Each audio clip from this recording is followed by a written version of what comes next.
Hi, and welcome back to the Nonprofits. So this article comes from us from Political. It was written by Juan Perez Jr. and Jason Atterbury on August 3rd, 2023. And the title of the article is that Florida bans sexuality lessons. Now, I have plenty to say about this as a resident of Florida.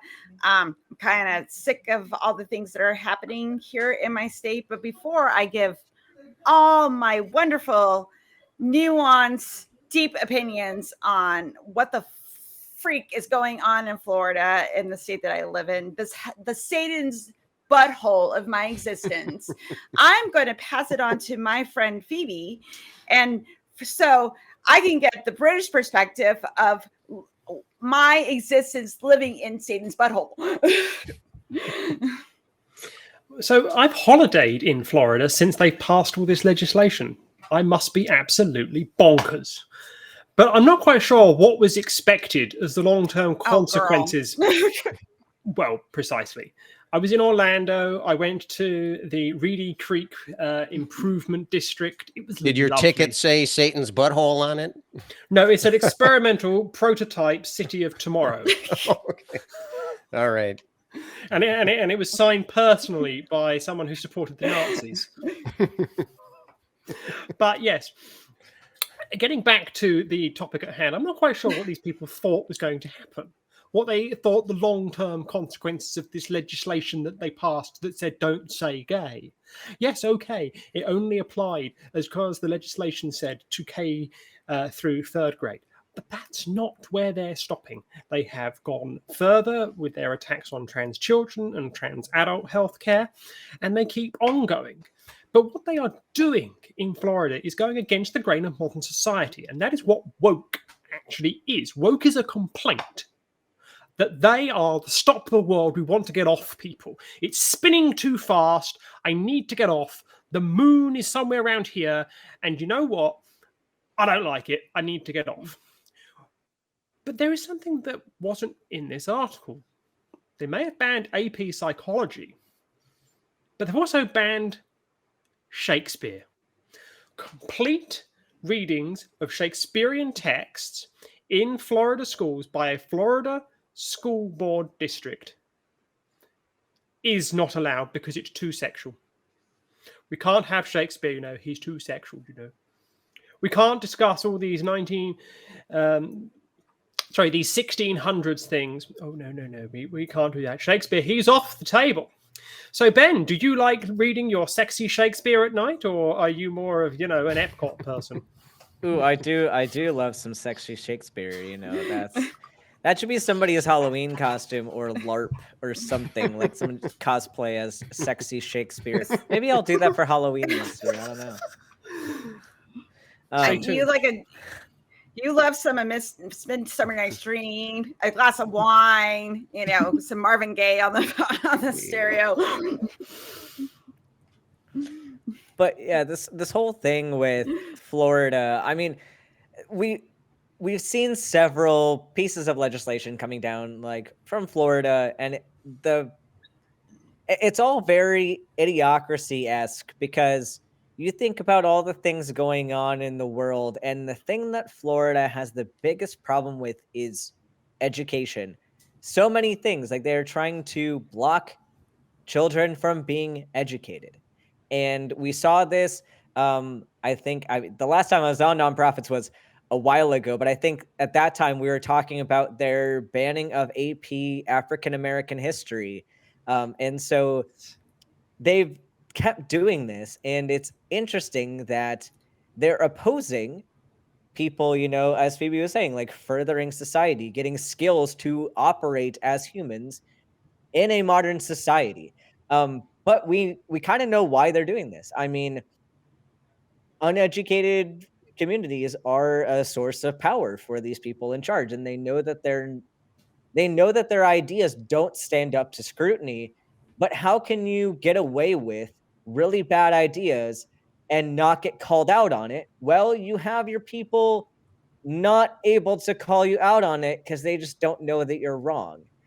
And so this is kind of the thing we got with Richard Dawkins too, is you have somebody that has such a huge ego and the need to be right and the need to have authority on things that they would rather dumb down the people they're talking to and have them not be educated than actually do the work to gain knowledge on certain subjects. And it's just wild to me. I mean, like, I think all of us here value education. Like, the majority of the country is advocating for more funding for schools, better education for all communities. And then Florida's just taking the opposite direction and just saying, you know what, that school stuff, we don't need it.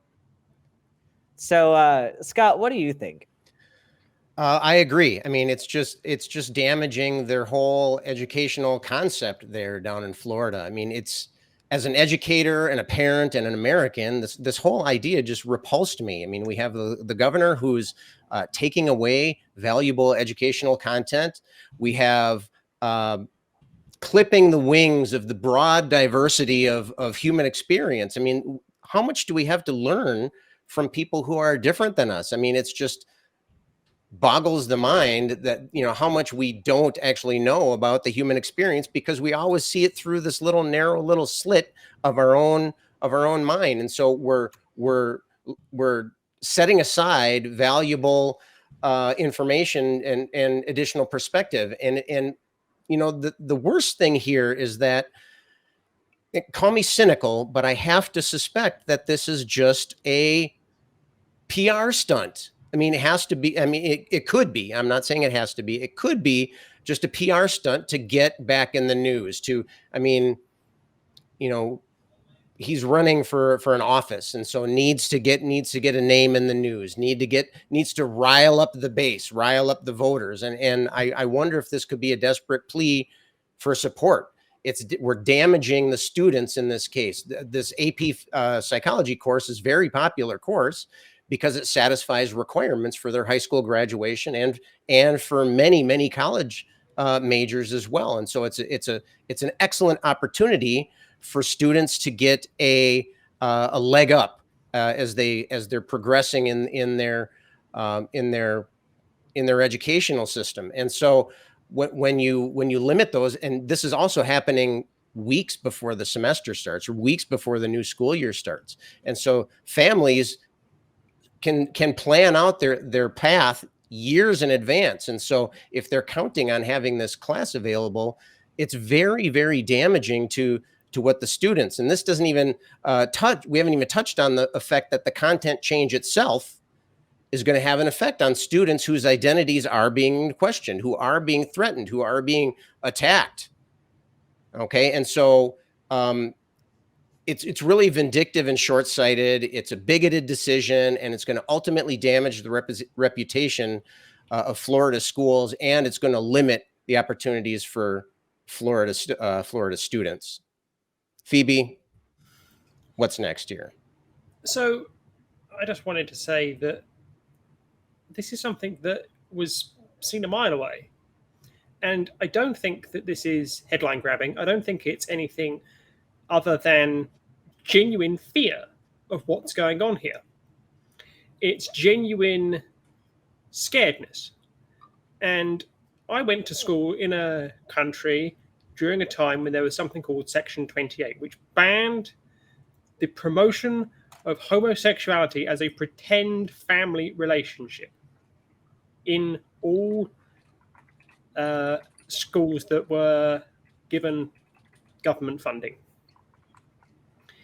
And that is something that got me thinking. So I went to school in an era where this was commonplace, where you couldn't talk about LGBTQ issues. And I've got a question. Would you be comfortable going to school in Florida today, Helen?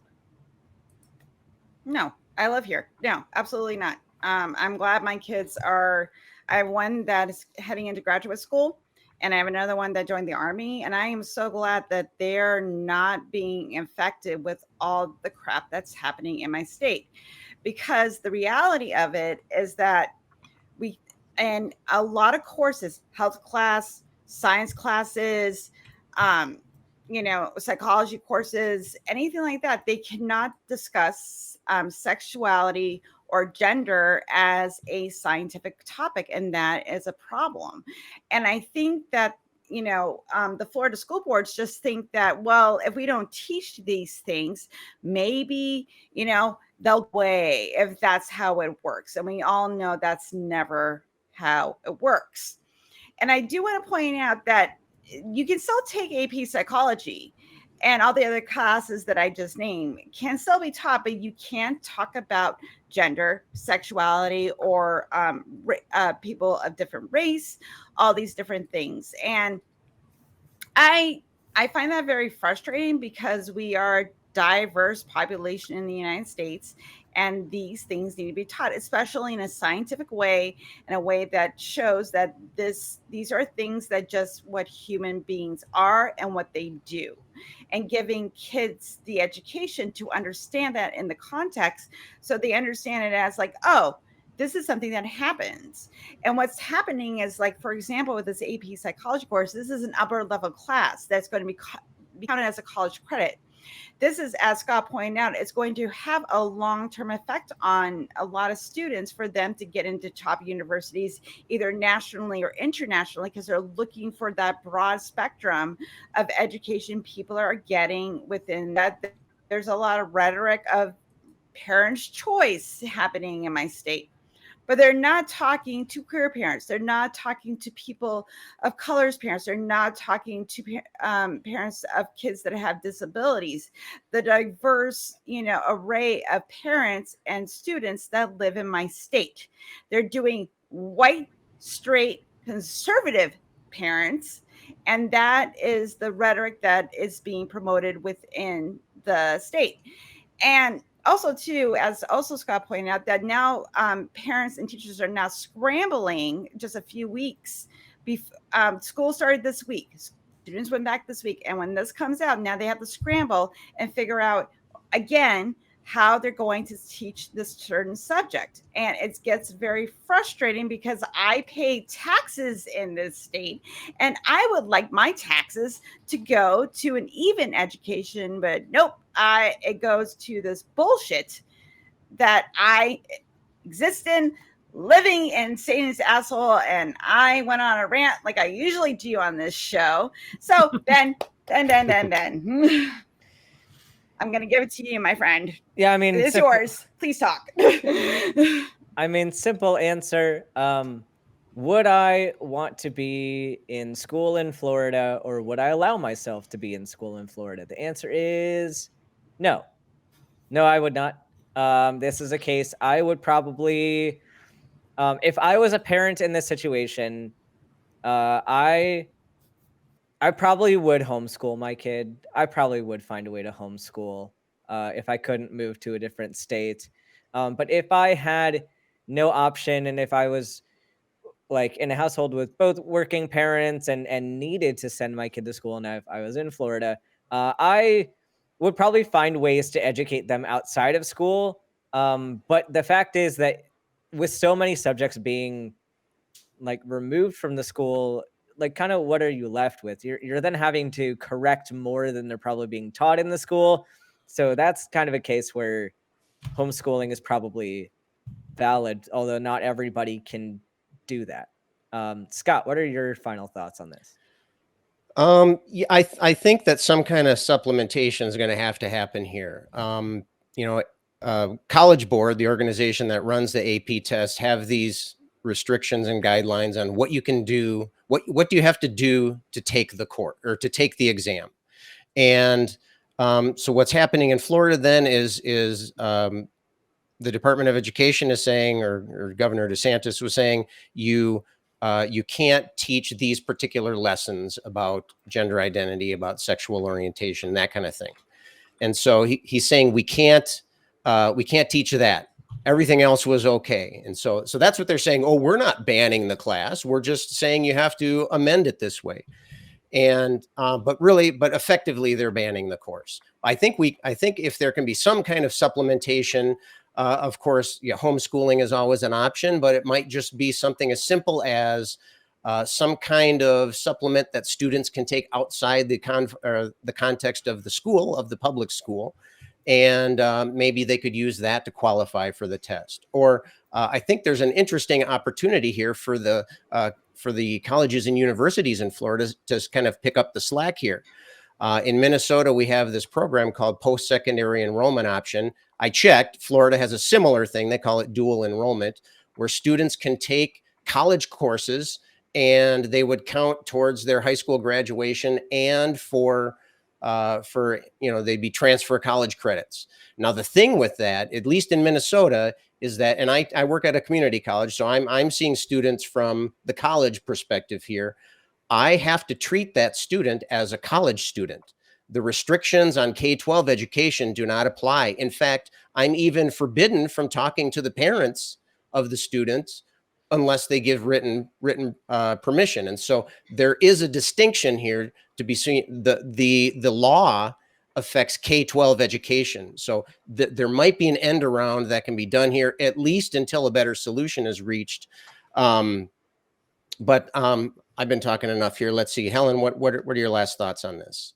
So on the dual enrollment, my oldest did that program, and it benefited them greatly because by the time they got through their freshman and sophomore year of high school, the school recognized that they were needed to be challenged more, and that helped them get the basic, beginner classes for what you would take in college under their belt before they moving into a 4-year program. And I am so glad that my child had the opportunity to do this. And I would like to see that continue. It would be great. And I also want to point out that we've been talking a lot about, all this crap that's going on. And what a lot of it has been happening in my state, we're viewing this problem through a white conservative Christian base, but what's going on is affecting also Black conservatives within my state, queer conservatives within my state. This is not just like, them pushing out the left going like, you guys are too woke, blah, blah, blah, blah, blah. It affects other people on the other side as well. I don't know if the state government is trying to shoot themselves in the foot, but it feels that way. And I don't think over time that this is going to be a good thing, because we do know that they are trying to push homeschooling programs and charter schools, which bring a profit. And a lot of this rhetoric and a lot of people don't like that idea. And there's pushback against it as well. And hopefully, I'm just saying, as a Florida resident, that this will stop and we can go back to a more reasonable age, make something of their lives and not feel this pressure to conform into whatever ideology Florida is deciding that everybody has to live by. So anyway, I'm done.